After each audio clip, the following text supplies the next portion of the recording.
போன போர் தடவாளங்களை சேவகர்களோ அப்புறப்படுத்தி கொண்டிருந்தனர். அப்பொழுது வாசுதேவர், அர்ஜுனா, இங்கு வந்து இந்த மணியை கொஞ்சம் அப்புறப்படுத்தி போடுகிறாயா என்று கிருஷ்ணரோ கேட்க, அர்ஜுனன் மணியை தூக்கிய பொழுது என்னே ஆச்சரியம்! வாசுதேவரிடம் அபயம் கேட்ட தாய் சிட்டுக்குருவியும் அதனுடைய 4 குருவி குஞ்சுகளும் வெளியே வந்தன.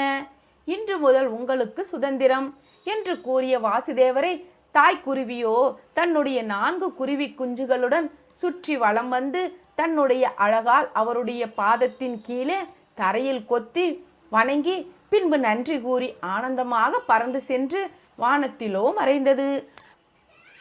அப்பொழுதோ அர்ஜுனன், வாசுதேவரே, உங்களை மனித உருவில் பார்த்து பழகியதால் நீங்கள் உண்மையில் யார் என்பது என்னுடைய சிற்றறிவுக்கு சிறிது காலம் புலப்படாமல் போய்விட்டது.